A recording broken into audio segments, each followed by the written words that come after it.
Hi everybody. This is going to be the second lesson in this series of 10 lessons on the scientific method. Today we're going to focus especially on understanding and identifying all those different types of variables. But also, because we're doing an experiment, there'll be other things that you'll be seeing. You'll be looking at how to make a table, how to calculate average, and how to improve the accuracy of the results. So this video is going to be a short summary of what we looked at before, and then we're going to go forward and do an experiment together. So do you remember what the three types of variables were? There were three types of variables that I mentioned last time in lesson 1. Can you remember what these types of variables were? Well, the correct answer was independent variable, dependent variable, and controlled variables. The independent variable is what the scientist chooses to change. So if I decide to change something every time, this is the independent variable. The dependent variable is the change that happens because of what I did. Now, the dependent variable is often something that we measure. The controlled variables are other things that we could choose to change, but we do not change. Remember, in most scientific experiments, there's only one independent variable. Occasionally two, but normally only one independent variable, and then one dependent variable because of that independent variable, and everything else is kept the same. Scientific method, I hope you remember, 5 parts of the scientific method. Number 1, you start by asking a question. Number 2, you collect information, you collect theory, you collect information to help you to try and make an answer to that question. And then number 3, you guess. You guess what the answer is.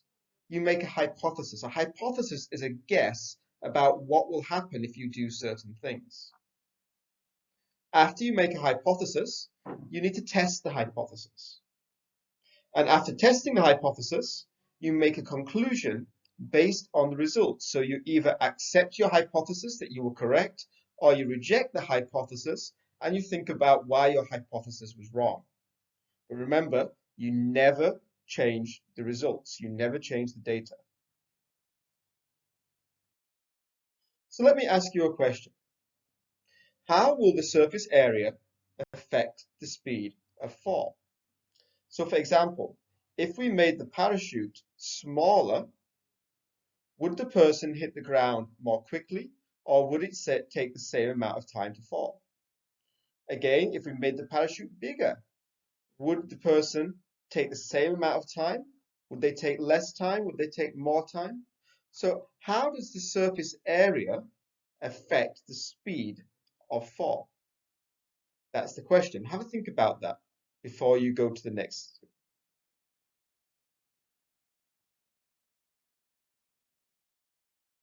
Well, we collect information.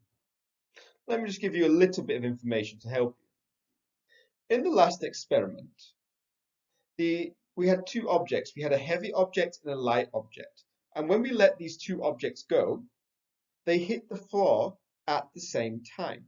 So last time we did an experiment, we found out that the weight of an object does not affect how long it takes to fall and hit the ground.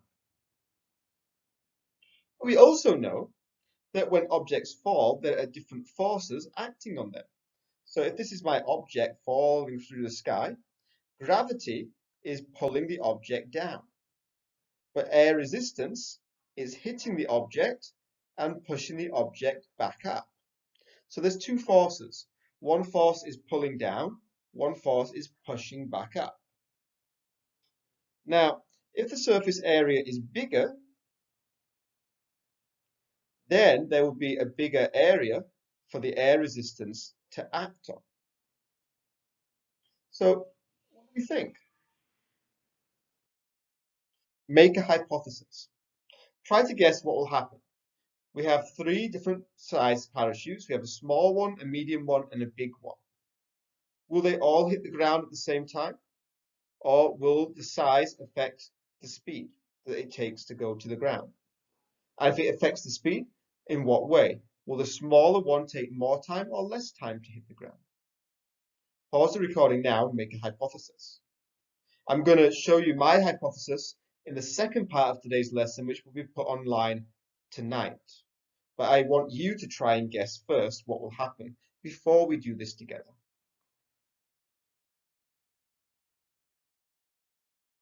Next, we need to plan an experiment. So to test the hypothesis that we've made, I'm going to make 3 different size parachutes.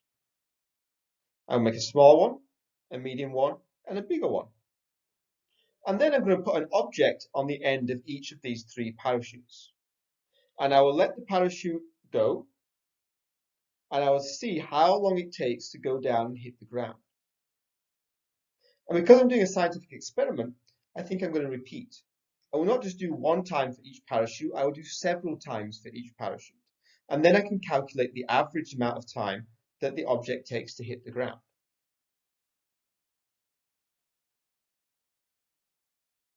So I've told you what I'm going to do. I've decided that to test my hypothesis, to find out the answer to the question, does the size of an object affect the time that it takes to fall? Now I'm going to prepare my materials. So the next part of this video is going to show you as I prepare my materials, as I prepare the objects, and then later at the end of the video, you'll see me doing the experiment. Now, if we were here together in school, then we would all be doing this together. But because we're not, I'm doing it and you can watch it. And if you wanted to, you could also do this by yourself in your home. Let's look at the scientific experiment together. So the first thing we need to do, if we're going to test the effect of area on wind resistance, is make 3 different parachutes. The first parachute is going to be 10 centimeters on each side. And to do this, we obviously need to use a ruler. So we measure off 10 on each side.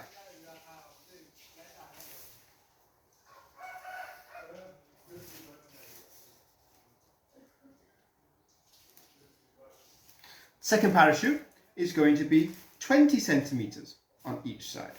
So we need to mark off 20 centimeters.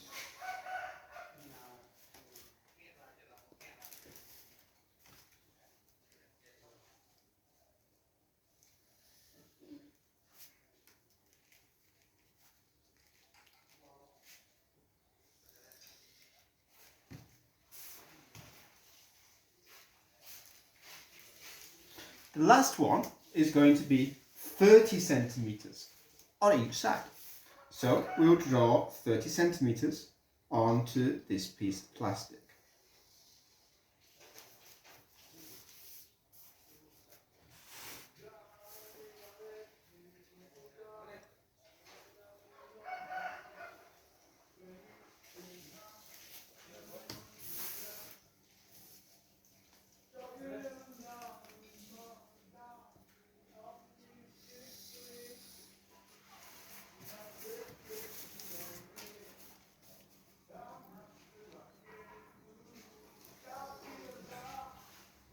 So we're going to have 3 parachutes.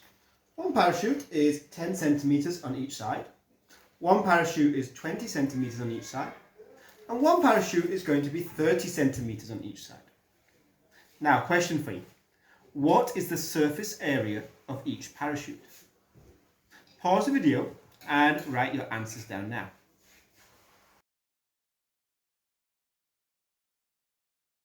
Okay, hopefully you've managed to work out.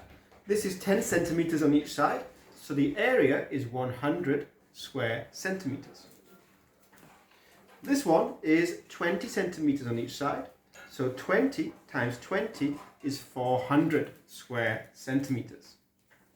And this one is 30 centimeters on each side, so this one is 900 square centimeters. Okay. Now, we're going to make these into parachutes.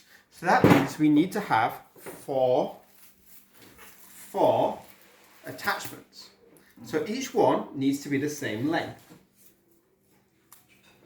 So this will be the length of each one.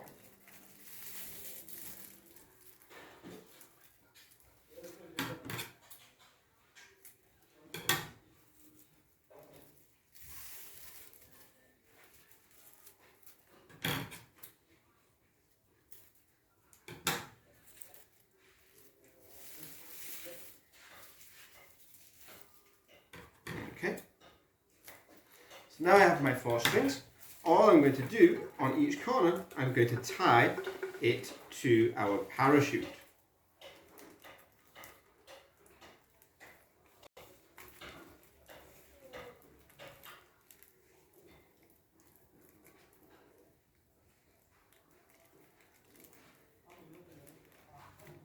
Okay, that's one corner finished, and I'll do the same on each of the 4 corners on each of these 3 parachutes.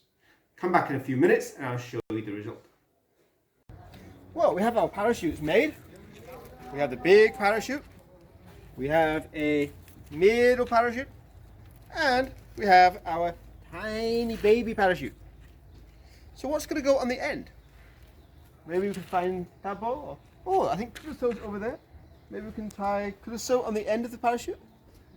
No! That would be cruel.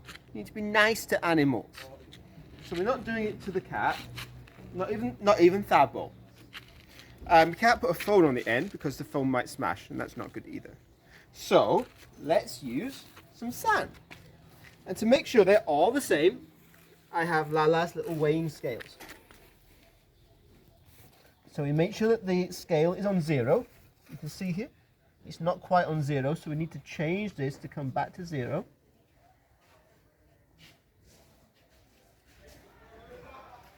So now it's on 0.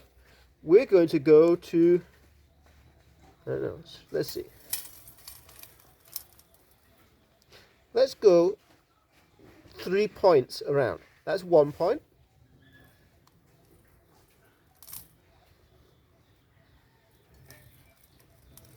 Two points. That's 3 points. Okay, we're on the 3rd mark here. Don't ask me what these are in Burmese measurements. But we're now on the 3rd mark here. So we're going to take that and we're going to put it into one of these bags. Actually, I think that would be a little bit heavy for the parachute. So let's change it. Let's make it 1 point instead of 3.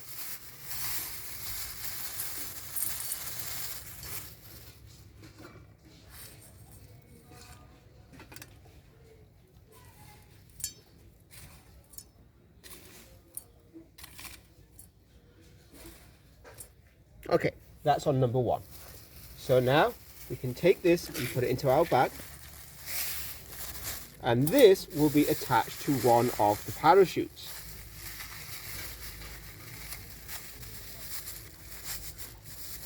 Okay, so let's go again. We want to get it onto number 1.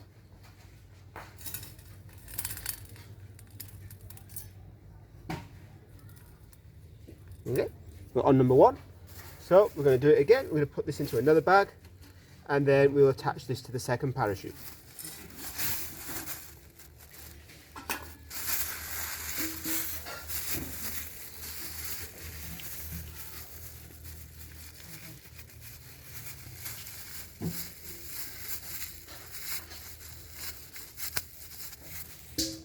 And then one more time for our 3rd parachute. There we are. So I need to put this into one more bag and then we can start.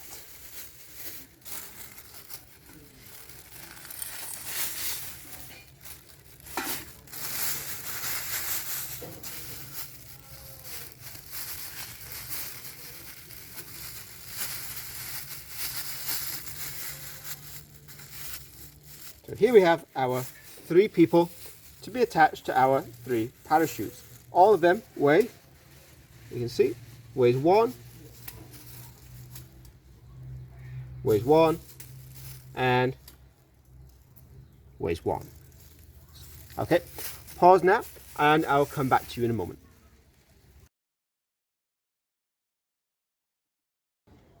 So everybody, now we have our parachutes. We have our big elephant parachute, which we'll call Tono.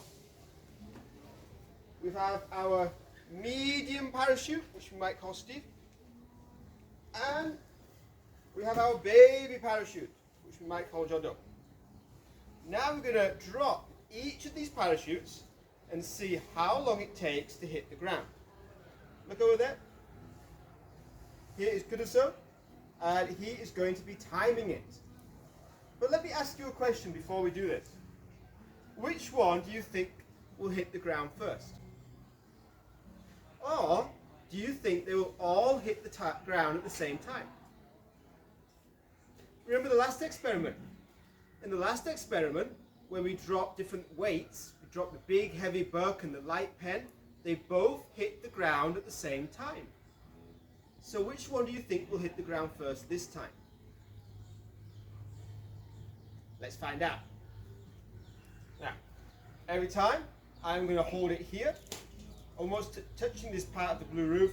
I will say 3, 2, 1. On go, I will let it go, and Kudo-so will stop the timer when it hits the ground. Okay? Are you watching? 3, 2, 1, go!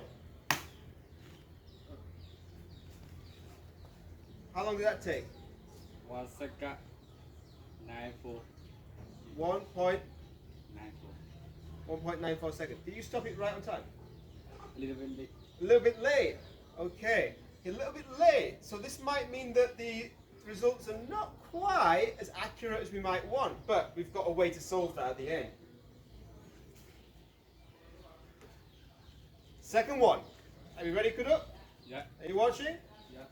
3, 2, 1, go! 84. 0.84. 0.84. The first one was? For 1.94. First one was 1.94, the second one was 0.84. Let's try the third one. Okay, the third one. 3, 2, 1, go. 1.17. 1.17. Now, what we do when we do experiments, we don't only do the experiment one time. Because, as we've just seen, and Kudo has very cleverly demonstrated for you, we can get it wrong sometimes. So we should repeat the experiment. Maybe 3 times or maybe 5 times. And then we can calculate the average. So, I'll just run down and get the bags and then we'll start again. Okay, I got them back. They're all alive. So now we're going to do it again.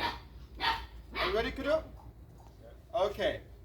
3, 2, 1, go. 0.73. 0.73. That's very different to the first time.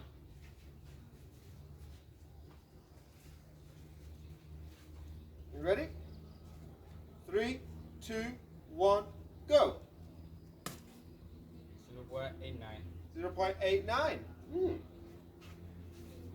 Now a bigger one. Ready? 3, 2, 1, go. 1.46. 1.46. 1.46. Okay, let's pause the video again. Okay, this could be the third time. And we're going to do 5 times in total. So, got the small one. Ready? 3, 2, 1, go. 0.80. 0.80. Second time. For the second one. You ready? 3, 2, 1, go. 0.88. 0.88. And now for the biggest one. You ready? 3, 2, 1, go. 1.08. 1.08. Okay, let's stop there. Okay, this is the 4th time. Okay, so we're going to start with the smallest one. Are you ready? So, 3, 2, 1, go. 0.64. 0.64. And then for the second one, you ready? 3, 2, 1, go. 0.91. 0.91, okay. And then for the biggest one, are you ready? 3, 2, 1, go. 1.25. 1.25. Okay, let's stop there. Okay, so the last time. Are you ready? 3, 2, 1, go. 0.67. Okay, 0.67. And then for the second one, are you ready? 3, 2, 1, go. 0.91. 0.91. 0.91. And now the last one. You ready? 3, 2, 1, go. 1.20. 1.2. 1.20. So now you have all of the results for the 3 different sizes of parachute. I want you to rewind the video, write down the timings, and put the information into a table. Pause the video now until you finish that. So this is kind of the end of the first part of this video, the first part of today's lesson. I want you to make a table to show all the results, and I want you to calculate the average time that each parachute took to fall down. I also want you to think about what were the variables. What was the independent variable, the dependent variable, and the controlled variables. Later today, I'm going to put a quiz up in Google Forms about this experiment, and after everybody's answered the questions, I'll put part 2 of the experiment up in a video so that you can see how we look at the results, how we answer questions about this kind of experiment, and what this kind of experiment shows about the scientific method. So for now, make a table, show the results, and calculate the average for each of these 3 parachutes.